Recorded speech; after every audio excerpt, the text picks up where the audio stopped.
Bueno amigos, buenas tardes. Nuevamente Iván Benítez para seguir con la segunda parte de nuestra charla de Manual de Seguridad 4x4. Hoy tenemos nuevamente como invitado a Hernando Gutiérrez de Piñeres, quien estuvo con nosotros la semana anterior y 4x4. Ya hemos tocado el tema referente a las eslingas, el tema referente a las poleas, inclusive el tema referente a los grilletes. Seguimos contigo, Hernando.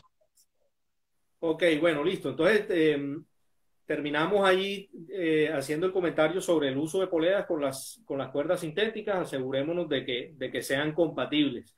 Por ahí alcancé a leer una pregunta antes de que se cortara de alguien que decía que cuál es la garantía de unas eslingas de ARB, y la verdad es que de memoria no me acuerdo, no la tengo presente en la cabeza. Si esa persona que puso el comentario me manda un correo, yo con mucho gusto reviso las políticas de garantía y se las hago saber.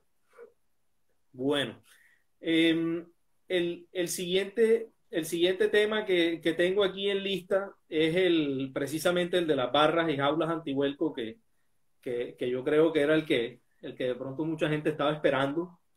Sí. Eh, entonces, yo creo ahí que es importante hablar primero que todo de la necesidad o no necesidad de tener una barra antivuelco.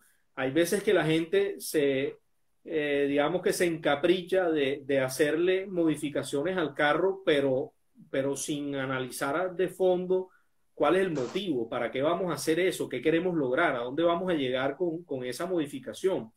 Y me parece que el caso de las barras antivuelco mmm, tiene que tener ese tipo de análisis previo, Total. porque no siempre es necesario, o puede ser necesario un tipo de barra distinta para las diferentes aplicaciones que hay posibles. Yo creo que por regla general ahí hay dos caminos que se pueden tomar. El primero es 4x4 de competencia.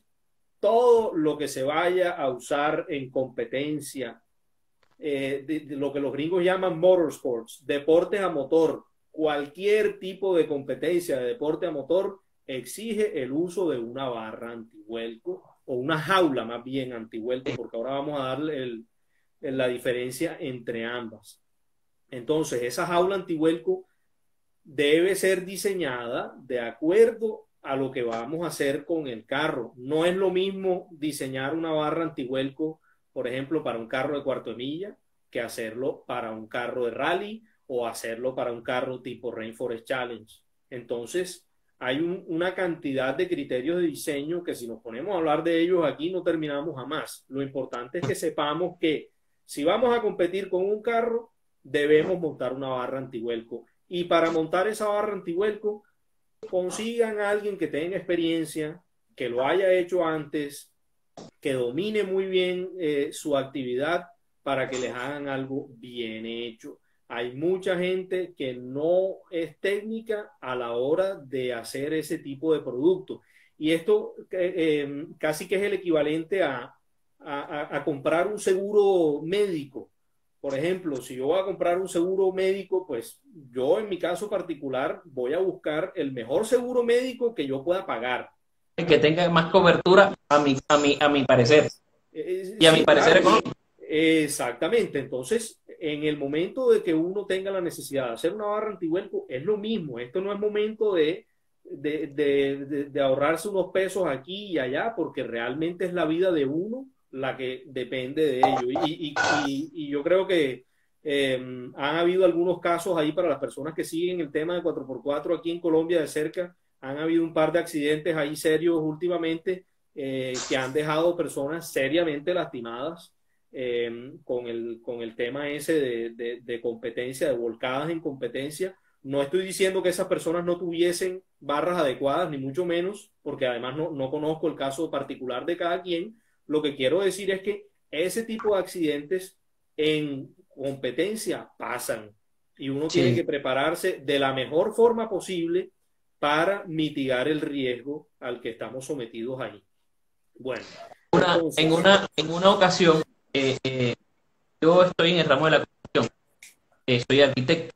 Y en una ocasión hablaba con un ingeniero civil y realmente yo le preguntaba, mira, ustedes necesitan, yo necesito un programa donde yo pueda modelar una barra. Bueno, me decía, pero ¿por qué? Yo, porque obviamente si en una vivienda las columnas y las vigas absorben los esfuerzos producto de las cargas vivas y muertas, yo necesito en un vehículo, en el caso de un accidente, absorber ciertos impactos, por lo general impactos superiores, que es lo más común que sucede o para lo que más se implementan las barras. Y él me decía, no, tú estás loco, eso no es así. Y en el momento, es un amigo, en el momento llegamos a un taller y la persona del taller decía, no, que eso se hace al ojo. Y bueno, listo, ¿cómo lo harías tú? Y tomo un poco lo que decías al principio, que es muy importante que quien haga la barra, que quien haga la barra sepa, pero no sepa exactamente cómo hacer una soldadura, sino que sepa cómo debe ser la transmisión de cargas por un impacto ya sea lateral, ya sea superior, ¿cierto? O inclusive un impacto que venga desde abajo, que en teoría puede que no suceda, pero no sabemos si sucede. Entonces, la persona del taller dijo, no, no, mira, eso con 3 tubos de 2 metros la hacemos. Y sí, pero es que el carro mide 6. El carro mide 6, ¿dónde vas a meter esos tubos que miden 6 metros? Irás a hacer una sola, un pasamano, pues. Entonces, repito y reitero, es importante que la persona que realice esto sepa del tema o inclusive las haya probado. Porque una persona que fue piloto y es mecánico o constructor, en teoría es una persona que puede garantizar una gran barra de antivolcadura. Pero alguien que de pronto pasó de un curso por Open Mecánica y ya montó su taller, pues obviamente queda cierta duda y al menos la garantía de una vida o de salvar una vida para mí no está en duda. Así es. Y mira que profundizando un poquito ese tema, una de las cosas que yo estudié en Estados Unidos fue una especialización en Motorsports Technology, en construcción de carros de competencia. Cuando nosotros construíamos allá en el taller una barra antivuelco, primero que todo pedíamos al organizador de ese evento, que muchas veces allá eran carritos esos que se llaman sprint cars, no sé si los conocen, que son unos buggies pequeñitos con un alerón de aluminio gigantesco en el techo que van en un óvalo de 400 metros de longitud del óvalo y los tipos van a 140 millas por hora. Entonces, sí, es una barbaridad. Entonces, lo primero que hacíamos era estudiar el reglamento de ese evento. Y el reglamento de ese evento le decía a uno, su barra antivuelco, y en ese caso prácticamente era el chasis, porque eso es un chasis tubular, debe aguantar tantos esfuerzos de carga verticales, tantos horizontales, tantos diagonales, en fin, había un diagrama completo de los esfuerzos que tenía que soportar esa barra para ser utilizada en la competencia. Entonces, con base a esa información, nosotros entonces hacíamos el diseño de la barra, escogíamos los materiales y luego íbamos a construirlo. Y por aquí hubo una persona ahorita que comentaba que no solamente son las barras antivuelcos, también los cinturones y tal. En competencia es muchísimo más allá. En competencia el sistema de seguridad o restraint system, como se le dice en Estados Unidos, incluye la barra antivuelco, los cinturones de seguridad, la silla que usa el piloto, los arneses adicionales que utiliza el piloto, porque por ejemplo en esos sprint cars los pilotos tenían los brazos amarrados con unos pequeños arneses al chasis del carro, de tal forma que si el carro empezaba a volcarse y a dar vueltas y vueltas y vueltas, no salen los brazos a moverse por todo el chasis o se salen del chasis, en fin. Y por eso también existen cosas como las mallas laterales. En fin, inclusive, el reflejo de nosotros es ese es el reflejo más básico que tenemos nosotros. Ese es el reflejo natural por un lado, pero también hay que analizar el tema. Cuando uno empieza a volcarse en un carro, hay una cantidad de esfuerzos que uno no puede controlar, que es la fuerza G, hace que los brazos de uno salgan para donde quieren, uno no los puede controlar. Entonces, todas esas cosas hay que tenerlas en cuenta como un sistema. Pero yo creo que, como decíamos ahorita, si nos ponemos a profundizar en esto, no terminamos jamás, porque además todos Mira, esos sistemas de seguridad dependen del tipo de competencia que vayamos a hacer. aquí nos pregunta JASH502, ¿qué es lo más importante en una jaula? Si me preguntas a mí, y estoy seguro que Hernando estaría de acuerdo, que se desarme el carro completo, pero que quede el habitáculo donde vas tú. Eso es lo más importante. Obviamente, dependiendo del tipo de uso, el tipo de carrera, el tipo de implementación, ya vendrán unas barras con mayor tecnología que otras.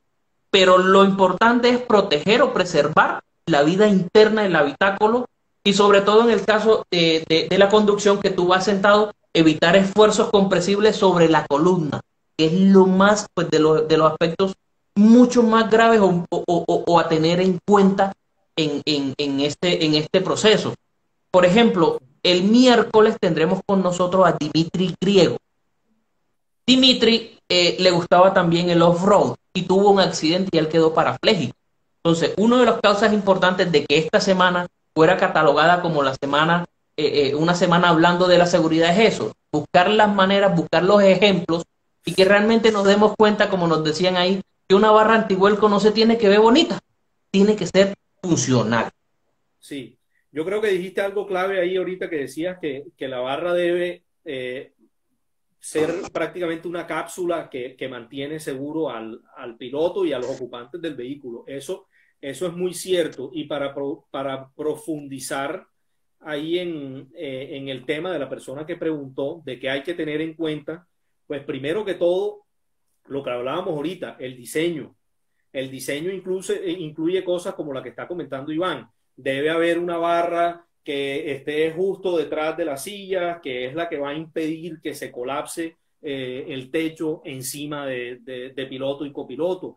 Si tenemos un 4x4 de uso recreativo, por ejemplo, y yo creo que hay que hacer un énfasis importante ahí. Si nosotros tenemos un carro carpado para uso de 4x4 recreativo, sea cual sea la marca, póngale su jaulita antivuelco.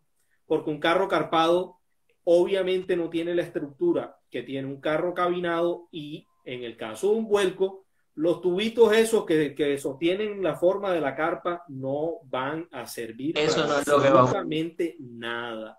Esos tubos están ahí para eso, para sostener la carpa, no para dar seguridad.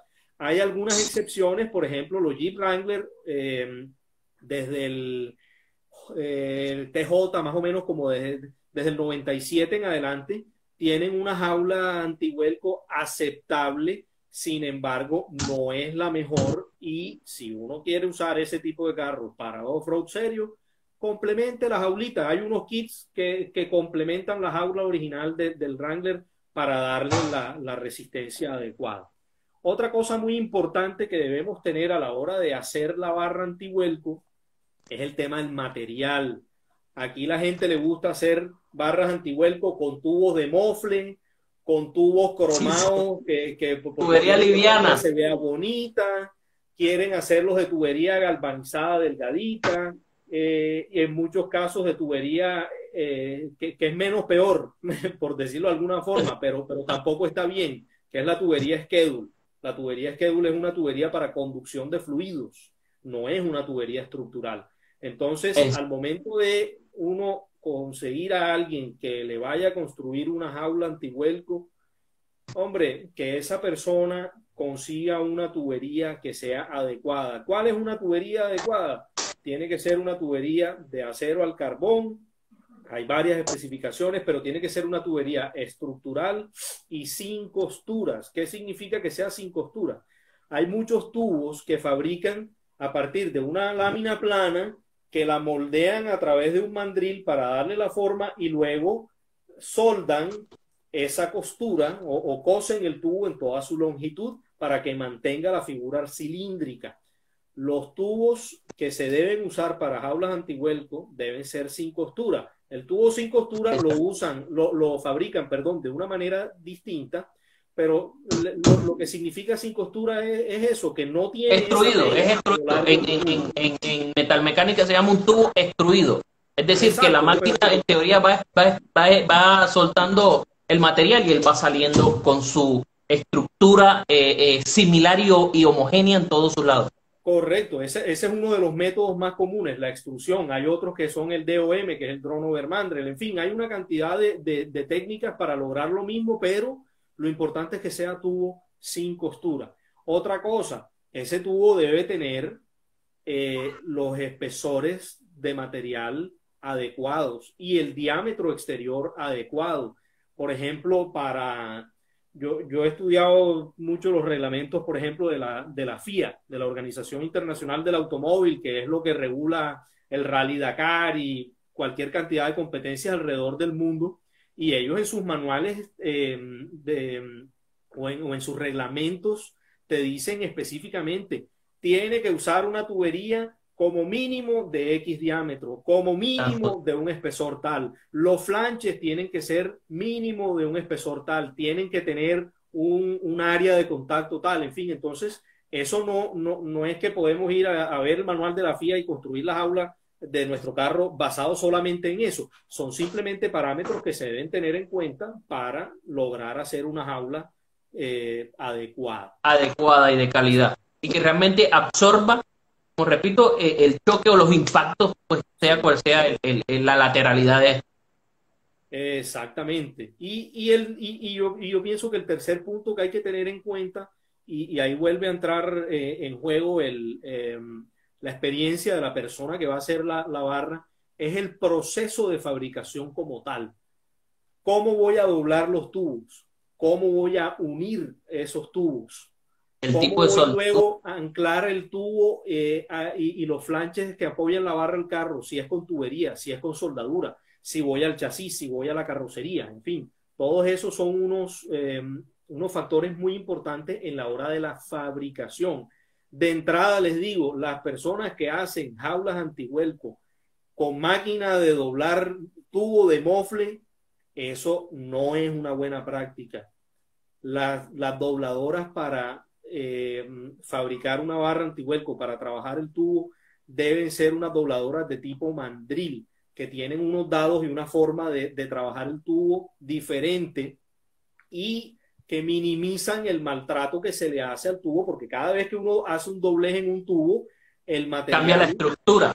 Cambia la estructura, la estructura del acero como tal cambia. O sea, si lo ponemos en un ejemplo, yo hago una curva en un tubo, la parte interna de esa curva va a tener un acero comprimido y la parte externa va a tener un acero estirado. Entonces, usar la máquina adecuada para hacer esos dobleces es importante para garantizar que el tubo sufre lo menos posible en su estructura y, por consiguiente, que la barra sea lo más sólida, íntegra posible. En el tema de soldaduras, hoy en día yo creo que lo más utilizado es la soldadura MIG y es un buen proceso para hacer las barras antivuelco. Ya las más avanzadas y pues los equipos de competencia que se dedican a eso utilizan solo TIG, pero yo creo que para lo que tenemos hoy en día en Colombia, el proceso MIG es suficientemente bueno y además tenemos la ventaja de que hay muchas personas que lo dominan bastante bien, entonces eso es garantía de que el proceso se va a hacer bien en el caso de fabricar una jaula. Mira, acá nos hace Rafael Hernández una pregunta. ¿Qué recomendación daría para hacer una bandeja portawinchi para un Jimmy? ¿Qué calibre de acero o igual para los anclajes para poner los grilletes? Bueno, yo ahí pienso que primero, para soportar el winche como tal, en un carro de ese peso, seguramente vamos a poner un winche entre 5.000 y 8.000 libras. Construir una bandeja en lámina de 3 o de 4 milímetros y medio, o sea, de 1/8 a 3/16 de espesor, es suficiente para la bandeja como tal, siempre y cuando tenga un buen diseño. Una bandeja de winche no es solamente un pedazo de lámina plana soldada ahí al chasis o atornillada al chasis. Una bandeja para winch debe tener unos dobleces en unos sitios estratégicos, debe tener el soporte para poner el rodillo o labio del winch, que es lo que guía la guaya cuando sale del winch hacia afuera. Una cosa importante que veo que poca gente hace con esas bandejas y es incluir drenajes.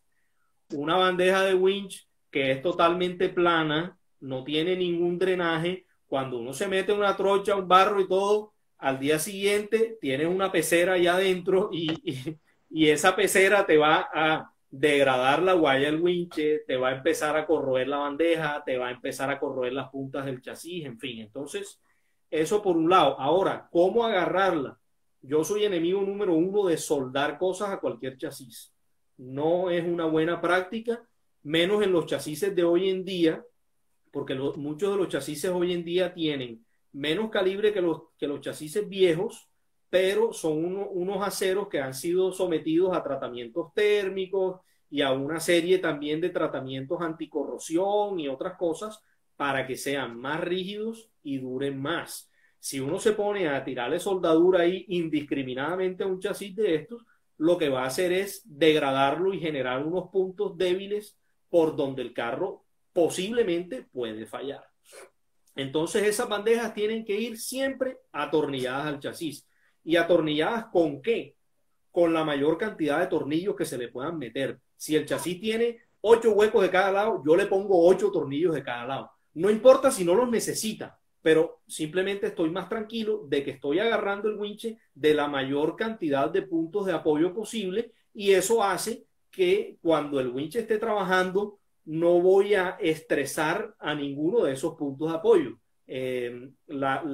Digamos que toda la carga se distribuye equitativamente en esos puntos de apoyo. Exactamente, a ese punto quería acotarlo yo también, porque con la bandeja es nuestra jaula para el winch, ¿cierto? Y cada tornillo me va a absorber el peso del vehículo.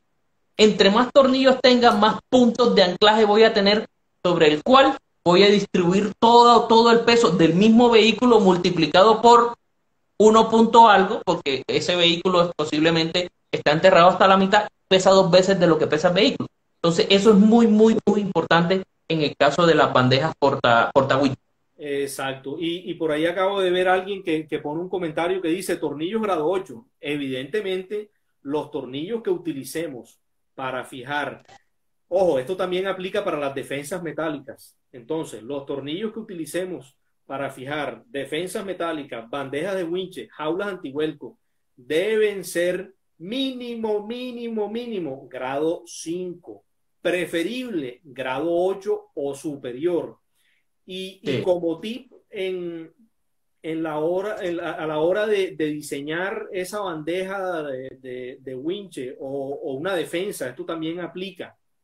A mí personalmente me gusta utilizar puntos en el chasis que tengan tornillos que vayan en diferentes direcciones. O sea, a mí no me gusta poner, por ejemplo, todos los tornillos a un lado de la bandeja de winches que vayan todos en la misma dirección. No, si yo tengo opción de poner winches de forma horizontal y de forma vertical, lo hago, porque eso también nuevamente va a ayudar a que todas las cargas se distribuyan equitativamente en el chasis.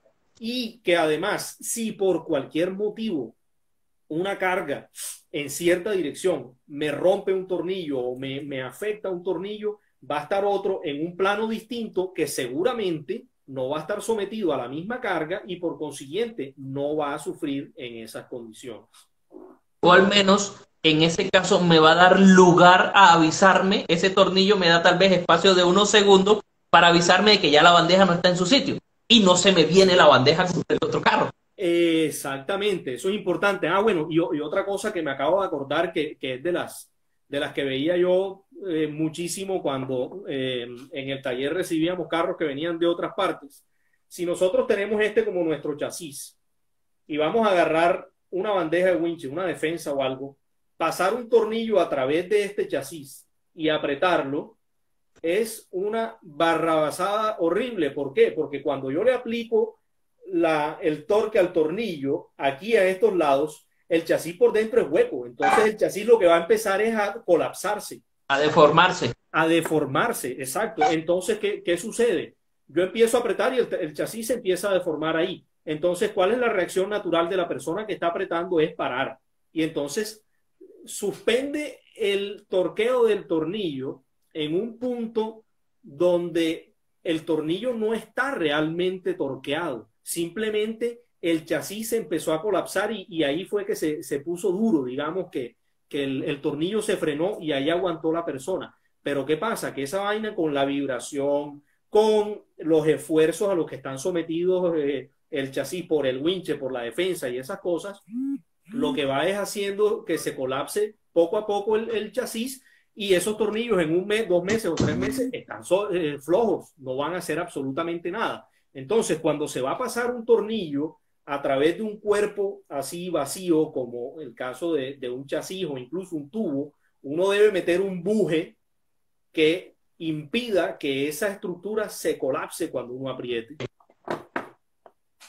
Bueno, entonces no sé si alguien más tenga preguntas, comentarios de el tema de jaulas antivuelco, etcétera. Por aquí veo a Aventuras Colombia 4x4 que dice, ponle grado 10.5 que se consiguen. Sí, efectivamente los tornillos grado 10.5 que son milimétricos son el equivalente a un grado 8 en tornillo tipo SAE americano. Y efectivamente ya se consiguen en Colombia. Cuando yo empecé Iguana 4x4 en el 2007, esa vaina era, pero mira, kriptonita. Oro en polvo. No tenía ni idea de esa vaina, de esos tornillos. El comentario común de la gente era, no, llévese eso, que esos aguantan. Eso es lo que hay, eso aguanta, ¿sabes? Y no es así. Sí. Mira, nos pregunta Hugo Ballestas, punto mínimo, el número mínimo de puntos de apoyo para la bandeja portawinch. Bueno, ahí vi también que acaba de poner Hugo otra pregunta y es que si la jaula debe ir necesariamente anclada al chasis o a la carrocería. Yo pienso que ambas prácticas son adecuadas. Dependiendo de la aplicación, por supuesto. Para un carro de uso recreativo no tiene ningún problema hacer una jaula que vaya anclada a la carrocería. Para un carro que es de uso de competencia, yo sí me iría directamente al chasis, sin dudarlo. Porque ahí, digamos que al unir la jaula antivuelco al chasis, estamos cerrando completamente esa cápsula que va a proteger a los ocupantes del carro y tiene otros beneficios. Al darle más rigidez al chasis, la suspensión trabaja mejor y el carro como tal se desempeña bastante mejor. Y en cuanto a los puntos de anclaje me imagino que se refiere a las defensas y puntos de bandejas de winch y eso, como decíamos ahorita, entre más, mejor. Y ojalá, como lo comentamos, que tengan tornillos en diferentes planos, verticales, horizontales, en fin, todos los que sean posibles. Aquí, inclusive, yo he visto las jaulas bueno, para aportar un poco lo de las jaulas deben ir ancladas en el chasis o en la cabina. Yo he visto gente que no desea perforar el suelo de la cabina. Obviamente el suelo de la cabina tiene unos espesores y no está hecho para ese tipo de efectos punzantes. Entonces, ¿cómo la terminan abajo? Unos lo terminan con un flanche, lo que hacen es ampliar un poco el área de punción. Y en otras ocasiones he visto que lo terminan con un tubo inferior. El tubo que viene de arriba lo terminan sobre un tubo inferior que se distribuye a lo largo de la cabina. Entonces, ese tubo lo conectan nuevamente a los dos tubos frontales. Entonces, ahí se genera una cabina dentro de la cabina. ¿Ya? Obviamente, hay unas que tienen una mejor protección, otras una protección un poco más baja, pero de una u otra forma, o a menudo, los golpes en los vehículos comunes o los impactos en los vehículos comunes a menudo no son sobre varios cientos de metros dando botes, a no ser que te vayas por un barranco, sino que es un solo bote o dos botes, ¿ya? Y en el caso de esas jaulas que son internas, pero casi que ajenas a la cabina, también son muy funcionales en ciertos casos.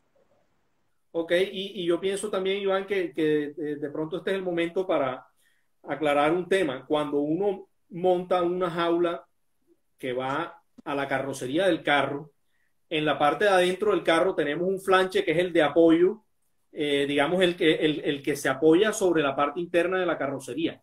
Ese flanche siempre, absolutamente siempre, debe ir con otro flanche de la misma forma, del mismo material, de la misma calidad, por fuera de la cabina, de tal forma que la lámina de la carrocería queda en sándwich entre los dos flanches.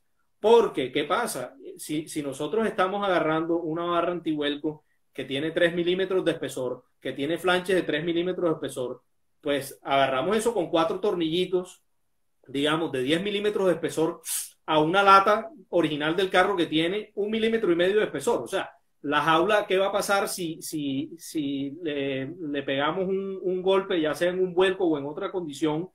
Lo más probable es que la lata original del carro se deforme y se arranque de ahí. Entonces, para poderle dar rigidez a ese punto donde se apoya la barra, tiene que haber un flanche abajo de la misma calidad y características del que va por encima.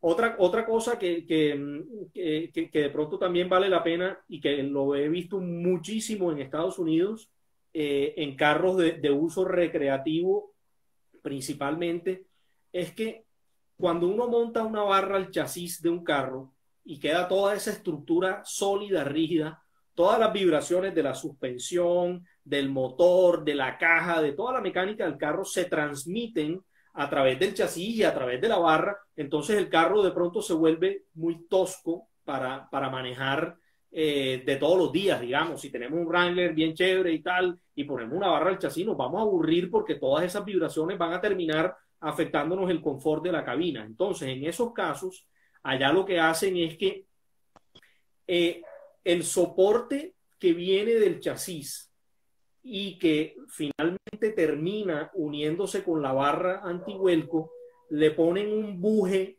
de poliuretano como los que se utilizan para muelles y eso, obviamente es un buje más robusto, y luego atornillan ese buje, y ese buje es el que hace el enlace entre la jaula de adentro de la cabina y el chasis. De esa forma tenemos ese elemento flexible ahí que impide que toda esa vibración se nos suba por la barra antivuelco a la cabina. En fin, son cosas de diseño, truquitos que hay por aquí y por allá, pero que de pronto vale la pena tenerlos en cuenta si uno está pensando en algún momento hacer una barra antivuelco. Aquí una acotación de nuestro amigo de Aventura Colombia 4x4. Dice: un error que ha visto son los soportes de cabina. Los soportes de cabina chasis no se revisan y pueden colapsar en una volcada, se desprende la cabina. Sí, es muy común, pero es todo lo que venimos diciendo. Todo el vehículo debe ser sometido a una inspección, y más aún si es mi vehículo de diario. Yo el fin de semana tuve una volcada. Tengo de manera inamovible que buscarle un taller y buscarle una revisión completa a ver qué pasó. Si no sucedió nada, pues perfecto. Pero si sucedió algo, para tener al menos la garantía de que medianamente voy a identificar un riesgo que hay en mi vehículo para la próxima salida. Exacto. Y bueno, y para profundizar ahí, precisamente eso es uno de los motivos por los cuales en competencia siempre se debe llevar la barra al chasis, para que no exista la posibilidad de que salga la cabina por un lado y el chasis por el otro. En ese tema de soportes de cabina, por ahí veo que está Patrolholic. Él tiene una Y60 muy chévere que organizamos hace unos años acá. Él tuvo un rollo con unos soportes de cabina que ya por la edad del carro se degradaron, y era tal digamos, el hueco que dejaba el soporte malo con la cabina, que cuando uno iba andando en el carro se sentía como en los pies una trepidación, y era simplemente porque los soportes de cabina de un punto estaba vencido y no estaba haciendo bien su trabajo. Entonces sí, es totalmente válido, sobre todo nosotros los que vivimos aquí en este clima tan hostil para los vehículos, donde tenemos extremos de temperaturas altísimas, la salinidad, mucha salinidad, mucha humedad en general. Ese tipo de soportes de cabina, si bien son de caucho, que es un material bastante resistente, con el tiempo se degradan. Si uno va a preparar un carrito, yo me atrevería a decir como del 96, 97 hacia atrás, y revisen los soportes de la cabina. Lo más probable es que ya estén cuarteados y probablemente necesiten cambio. Entonces, buen comentario de la persona que mencionó esos soportes de cabina. Aquí nos habla Dani.pec. En los eventos que se realizan, ¿qué tanta idoneidad hay en las personas que revisan los vehículos? Pues puede ser más peligroso un elemento mal diseñado que la ausencia del mismo. Tiene toda la razón. Por lo general, los eventos de carreras, en el caso de Colombia, los jueces que revisan los vehículos tratan de apegarse lo mayormente posible a la norma FIA, como nos decía nuestro compañero Hernando, porque digamos que esa es la ley mundial que más ha estudiado o más ha evidenciado los riesgos que se presentan en los deportes a motor. ¿Ya? Sí. De idoneidad, pues ya cada evento es autónomo de definir quién revisa eso y pues qué posibles o no responsabilidades hayan con la omisión tal vez de algo al respecto. Pero ya son temas muy diferentes o temas pues de otro caso que pues yo no tengo interés en ahondar en el tema. Sí, Pero embargo, repito, hay unos códigos. Desde el punto de vista, Iván, de los eventos de 4x4 recreativo, no existe esa revisión previa que tú estás diciendo, porque obviamente cuando hay una competencia, el organismo o el organizador de la competencia procura revisar los carros que van a participar para asegurarse de que no tengan cosas mal puestas, mal hechas, etcétera. Pero en el caso de los eventos recreativos, realmente no hay nadie quien revise nada. Entonces, ahí es donde cobra mucha importancia preparar el carro de uno con personas que realmente sepan qué es lo que están haciendo y que no estén haciendo cosas de vender por vender. Y volvemos a lo mismo de hace un ratico. Esos son cosas donde, o situaciones donde uno no puede ponerse a hacer barato. Hay mucha gente que hace cosas baratas, pero claro, son baratas porque no saben, porque no tienen las herramientas adecuadas, en fin. Porque están probando contigo. Además, ese es otro tema, sí. Entonces, ahí cobra mucha importancia, de verdad, asesorarse de una persona que realmente sepa lo que está haciendo. Si vamos a comprar productos 4x4 como las eslingas, los gatos, ese tipo de cosas, hombre, compremos productos de marcas reconocidas, de marcas que tienen un montón de tiempo de estar en el mercado, que tienen una cantidad de experiencia que los respalda. Sí, van a ser más caros toda la vida, pero es una tranquilidad que tiene uno que pagar si uno quiere estar tranquilo con estas cosas. O sea, hay mucha empresa hoy en día, es impresionante cuando yo voy a las ferias y veo la mano de chinos haciendo vainas de 4x4 y uno ve cosas buenas porque hay que reconocer que los tipos también tienen calidad, pero la gran mayoría son cosas chinas, baratas que no sirven. Y obviamente en los mercados como el nuestro, donde tenemos una relación de cambio peso-dólar tan desfavorable para nosotros, los accesorios de calidad terminan siendo caros, pero uno tiene que pagarlos, porque además, entre otras cosas, mira, yo tengo accesorios, por poner un ejemplo, estos grilletes tienen conmigo, este TJM puede tener conmigo como desde el año 2007, cuando hice la primera importación de Australia. Lo usa uno prácticamente toda la vida. Las eslingas, que acabo de mostrar, estas Comap que están bien bonitas y tal, las cambié el año pasado. Tenía las mismas de hacía muchísimo tiempo, porque las mantenía bien, porque las cuidaba bien, hombre, porque son cosas costosas que uno debe proteger. Y hablando de ese tema, yo creo que también por eso se hace muy importante que cuando salimos a la trocha, todas las personas que participen en los eventos deben ir con un equipo de rescate básico, deben ir preparados con lo mínimo básico. ¿Cuál es lo mínimo básico para un carro que apenas uno está de pronto conociendo, que apenas uno está metiéndose en el cuento? El equipo básico es una eslinga dinámica y 2 grilletes. Listo. De ahí para adelante, uno va a ir preparándose y preparando su carro de acuerdo a lo que uno está haciendo. Entonces, pues sería absurdo exigirle a una persona que apenas se esté iniciando en el tema a que tenga eslinga de árbol y de extensión de winche y polea, si ni siquiera tiene winche. No, eso no es realmente lo que buscamos, pero sí que todas las personas vayan preparadas, porque hay algo que me ha pasado mucho ahora después de tanto tiempo de estar en este cuento, y es que salen esas personas a la trocha sin ningún tipo de preparación, sin los puntos de anclaje, sin los grilletes, sin las eslingas, y son los primeros que se quedan enterrados y son los primeros que necesitan ayuda. Y yo personalmente soy de la filosofía de que si salimos 5 a la trocha, volvemos. Llegamos 5. No podemos dejar a nadie tirado por allá, a menos de que haya digamos, un abandono favorable, que la gente pueda quedarse en un sitio donde ya no corre ningún riesgo, donde no necesita ayuda y tal. Pero entonces, ¿qué sucede cuando las personas que vamos preparadas nos toca estar todo el tiempo auxiliando a las personas que no van con nada? Hombre, terminamos cogiendo rabia, porque entonces desgastamos el equipo de nosotros, nos desgastamos físicamente ayudando a los otros que no van preparados. El que va preparado normalmente va preparado para todo. El que no va preparado es el típico que se queda sentado en el carro esperando que todo el mundo que lo saquen la tollada. Entonces, no seamos esa persona. Si queremos salir en la actividad y la vaina, prepárense un poquito con lo básico para no ser una carga para nadie más. Y eso ayuda también a mantener a todo el mundo contento y de buen ánimo en una trocha, que todo el mundo se ayude, porque si hay algo chévere del 4x4 es esa camaradería y sentido colaborativo que hay alrededor de todas las situaciones.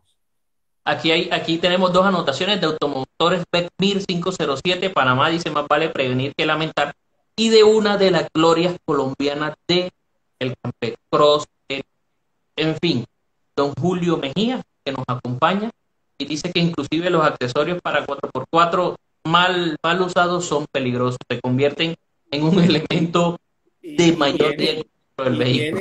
Y tiene toda la razón. Yo conozco a Julio Mejía hace 20 años que somos amigos y hemos hecho una cantidad de proyectos incluso en conjunto. Él es una persona que tiene muchísima experiencia, ha fomentado una cantidad de eventos con el Club Saltamontes, del cual ha hecho parte desde los inicios. En fin, muy válida el comentario de Julio. Es que eso es así. Un carro es peligroso en manos de una persona que no sabe manejar bien. Es un arma potencial. Es peligrosa en manos de una persona que no la sabe usar bien. Eso, pues, definitivamente tenemos que saber cómo usar las cosas para poder mantener la seguridad dentro de un grupo. Ahí me están diciendo que botando el chupo, efectivamente, yo soy el primero que bota el chupo cuando la gente empieza a hacer barbaridades y cuando no prestan atención.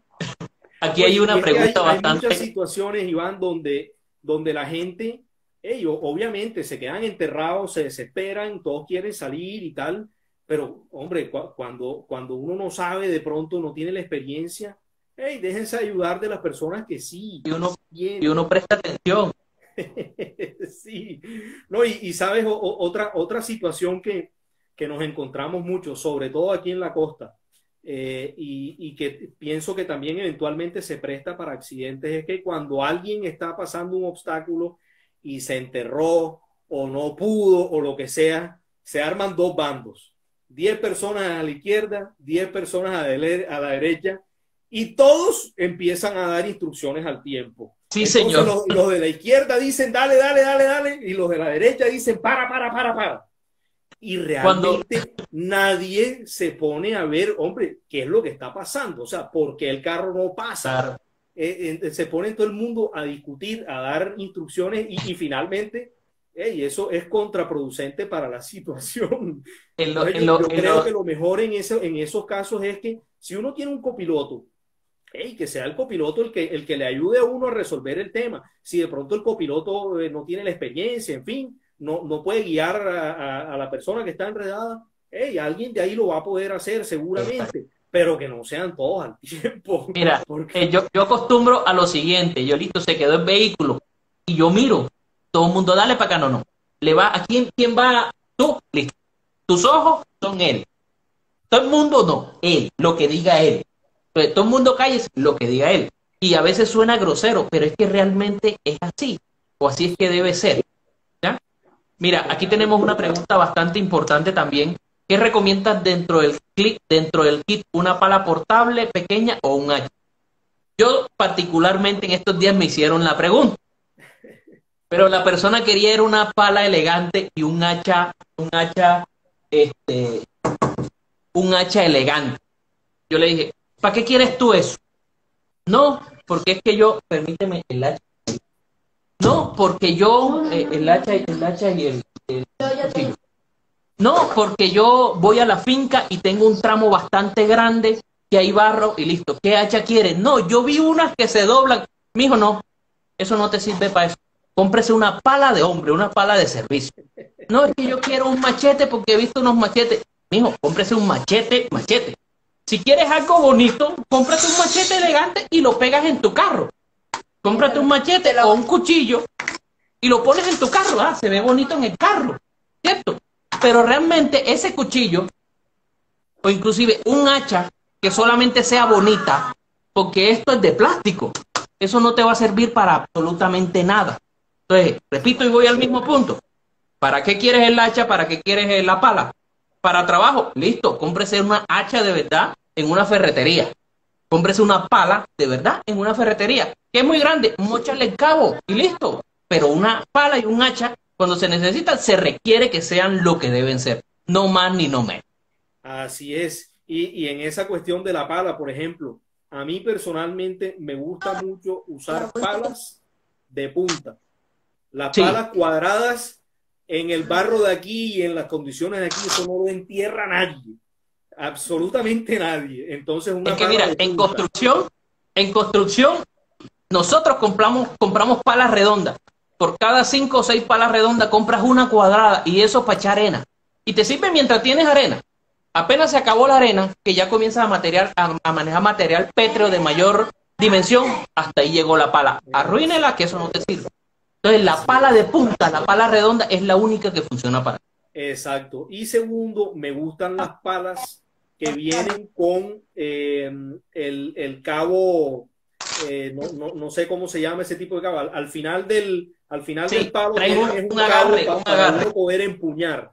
Yo creo que eso es la pala más cómoda para personas como uno, que uno no tira pala todo el día. Entonces, el día que tira pala, joda, te tienes que forzar bastante. Entonces, ese tipo de pala es la que yo compraría. Por ejemplo, Tramontina tiene una pala de ese estilo muy buena.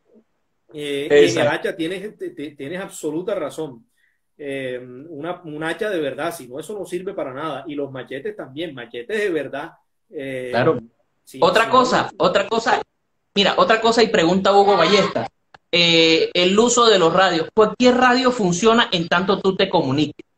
Pero gracias a un amigo que ya se nos adelantó, ¿cierto? Que le gustaba mucho la trocha, él compró unos radios y cuando los mostró, a quien le dijo, hey, pero ese radio es verde, es amarillo.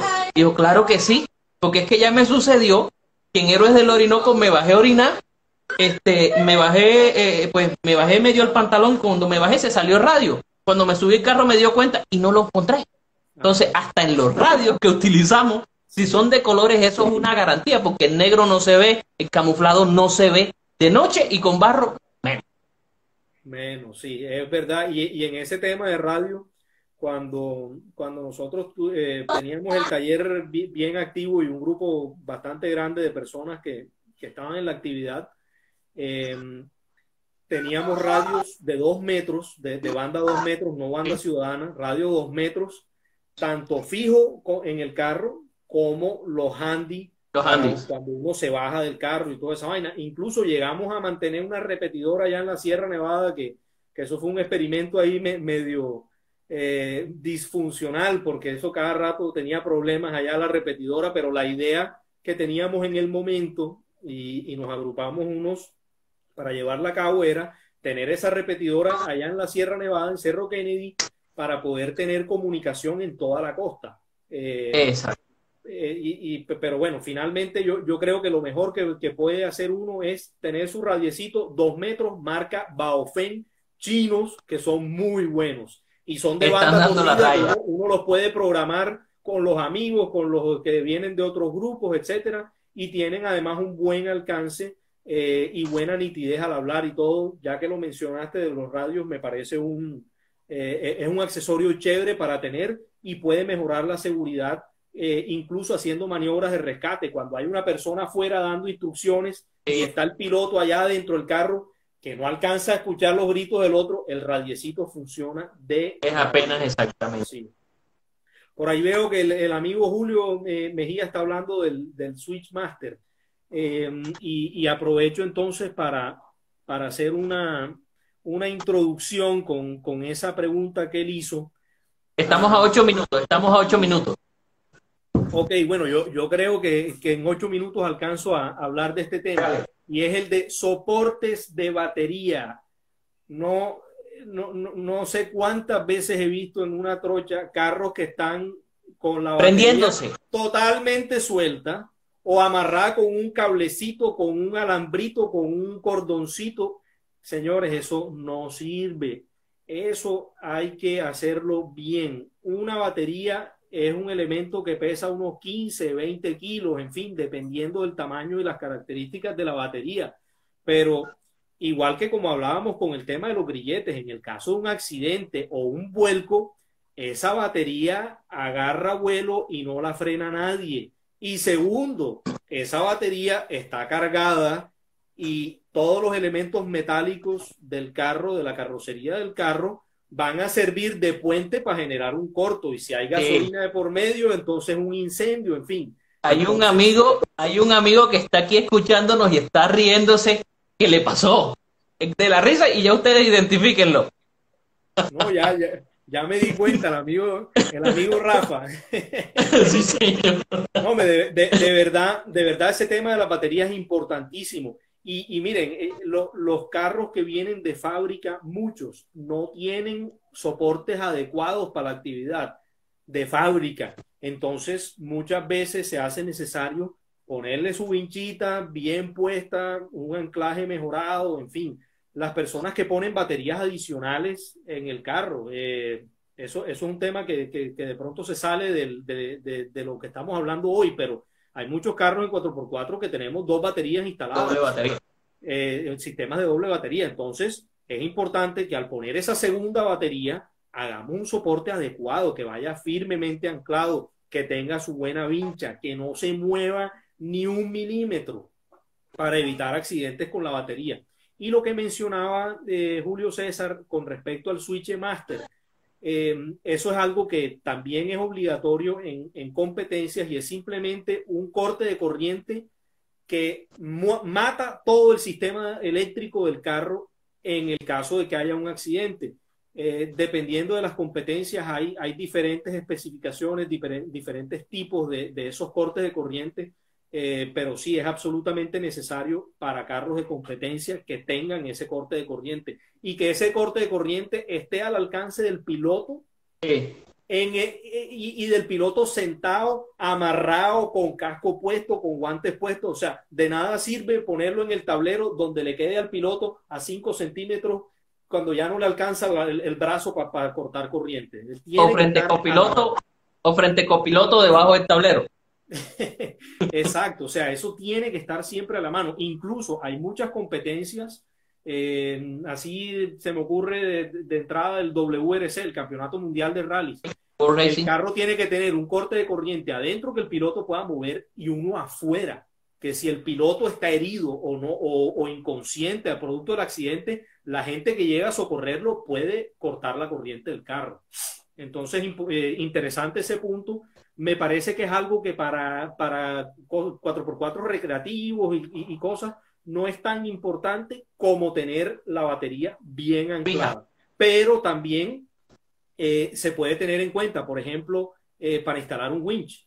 Hombre, si el winch de nosotros es de uso habitual, le podemos poner un corte de corriente simplemente para alimentarlo en el momento en que lo vayamos a necesitar. No que esté energizado ahí todo el tiempo, porque hay que tener en cuenta que ese cable energizado que va de la batería hasta el winch, si se le corta la funda y toca la carrocería, vamos a tener un corto grande. Entonces, ese es otro puntico ahí muy, muy importante y muy interesante a la hora de mantener seguridad en el 4x4.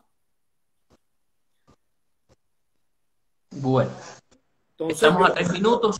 Lamentablemente ya tenemos tiempo de muy poco, más bien vayamos cortando.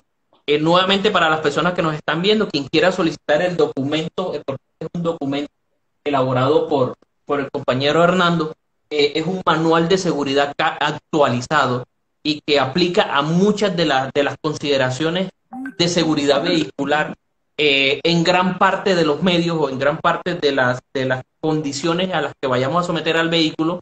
Quien desee ese documento puede escribir a hpineres@iguana4x4.com. Acá abajo está fijado el comentario. Hernando, ¿algo más que agregar? no, pues darte las gracias nuevamente por la invitación y a todas las personas que asistieron hoy, bastante amenas, tuvimos 2 horas, creo que bastante nutridas y productivas, y pues a la orden todo lo que necesiten, cualquier pregunta, duda, en fin, cosas que no hayamos podido resolver aquí, mándenme un correo, tenemos suficiente tiempo ahora en tiempo de cuarentena para analizar y responder el caso de cada quien. Y pues incluso asesorarlos en alguna cosita que necesiten para su preparación particular. Oye, aquí hay algo importante que inclusive al principio lo tomamos y es el alcohol. El alcohol y las llantas no se mezclan. Básico. ¿Vieron? Alcohol y llantas no se mezclan. Entonces queremos enviar un saludo. Y la disposición de la basura. No vayan dejando las trochas llenas de latas de cerveza, por favor. Se están consumiendo un montón de cerveza que impide reaccionar adecuadamente y después botan la lata de cerveza que lo que hace es maltratar el medio ambiente e irrespetar a las personas que viven allí en ese medio. Exacto. Entonces, esa es una importante observación. Aprovechamos en estos cortos minutos que quedan para invitar a la gente a la entrevista en vivo, al live que tendremos por Instagram el día miércoles a las 2 p.m. Este miércoles a las 2 p.m. tendremos con nosotros a Will Toys de Venezuela, que se llama Dimitri Griego. Él fue el fabricante del Toyosuke, un Vitara con motor 4.0 V6 Toyota, ¿cierto? Vamos a ver eso, vamos a ver su taller. Es importante que él es una persona que sufrió un accidente en un vehículo, entonces queremos ver su punto de vista. El viernes estaremos con una persona que también caminó mucho en eventos. Él se llama Rafa Gascón, él estaba con el Team Azimuth, en fin, tiene muchas historias para contarnos. Seguiremos con la misma temática de acercarnos a nuestros seguidores o a las personas que nos ven de manera coloquial, con palabras coloquiales y con ejemplos coloquiales. Hernando, muchas gracias por estar con nosotros, gracias a todos los que nos siguieron, muy amable, y los esperamos entonces el día miércoles a las 2 p.m. Que tengan buen resto del día, mi Dios les bendiga y les cuide mucho. Quédense en casa. Gracias a todos. Bueno, chao, chao.